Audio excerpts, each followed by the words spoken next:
Einfach gesagt sind wir ein landwirtschaftlicher Gemischtbetrieb mit Viehhaltung. Wir haben Milchkühe, 40, 1200 Legehennen, Mastgeflügel, Gänse und mit Direktvermarktung.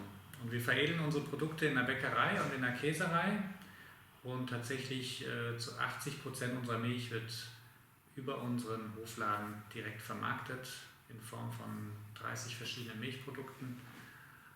Getreide wird zu Brot und Backwaren verarbeitet und auch im Hofladen verkauft und nur ein geringer Teil, etwas Saatgut und auch ein Teil des Käses wird dann überbetrieblich vermarktet. Wir beschäftigen insgesamt in diesen ganzen Bereichen 70 Menschen. Wenn man das auf Vollzeitkräfte umrechnet, sind es ungefähr 35. Die Direktvermarktung und die Veredelung der Produkte hat es dann auch möglich gemacht, überhaupt in Milchvieh zu investieren, neu mit Milchvieh zu beginnen. Ich glaube, die wichtigsten Erfolgsfaktoren waren hier, dass es schon einen Bürgerwunsch gab. Also da gab es schon einen engagierten Kreis von Bürgerinnen und Bürgern, und die sehr kreativ waren und die wirklich was wollten. Und wir Landwirte sind dazugestoßen und wir haben uns gegenseitig quasi geholfen. Und das war mal eine sehr gute Grundvoraussetzung und es ist bis heute der Sinn geblieben dieses Betriebes, dass er von den Bürgern mitgestaltet wird und für die Bürger direkt da ist. Und dazu bedarf es in Anführungsstrichen nur einer gewissen Offenheit aller Mitarbeiterinnen und Mitarbeiter im Betrieb und auch bis in die Betriebsführung natürlich, dass man dieses Zwiegespräch auch immer hält. Aber am Ende haben wir immer nur profitiert davon.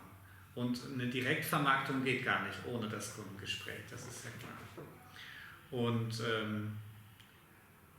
da ist dann auch schon der zweite wichtige Erfolgsfaktor, findet man Mitarbeiter, die eine Holzofenbäckerei erfolgreich führen oder eine handwerkliche Milchverarbeitung erfolgreich führen oder einfach im Hofladen oder im Café erfolgreich arbeiten. Das ist eine Herausforderung durchaus und ein ganz wichtiger Erfolgsfaktor. Wir hatten das Glück, dass wir auch wachsen konnten. Also wir sind zwar relativ schnell gewachsen im Rückblick, jetzt sind allerdings auch schon über 12 Jahre vergangen und da ist eine ganze Menge entstanden, aber es ist doch alles Schritt für Schritt passiert und wir konnten erstmal sehen oder erstmal die Erfahrung machen, dass viele Menschen hier auf den Hof kommen und diesen Ort einfach gerne haben und auch sofort Produkte kaufen, wenn wir mal welche so wie wir welche anzubieten hatten. Und das war für unseren Betrieb, glaube ich, wichtig. Und zwar für uns, die wir hier im Betrieb gearbeitet haben, aber auch für die Kunden, die gesehen haben, wie das Ganze wächst und die mitwachsen konnten. Also, dass wir nicht innerhalb von wenigen Jahren was aus dem Boden stampfen, von irgendwoher investiert oder so, sondern dass es tatsächlich an den Bedarf, da hat es eine ständige Rückkopplung gegeben.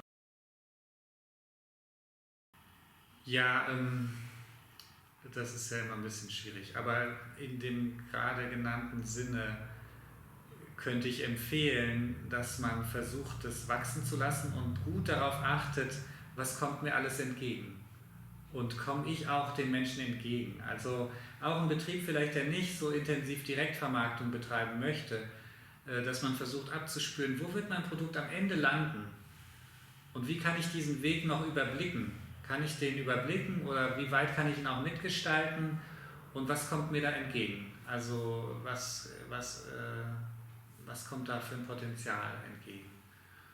Und eine gewisse Offenheit darin auch, das zu machen, wo man gebraucht wird, so, ne? Wo es gewünscht wird. Im Nachhinein betrachtet hat es uns immer geholfen, das, was wir schon kennengelernt hatten auf anderen Betrieben. Unter anderem in der Lehrzeit. Das hat uns im Nachhinein viel geholfen und dann ist es natürlich so, dass wir auf ganz viel nicht vorbereitet waren und da haben uns wiederum sehr viele aus dem Umfeld geholfen.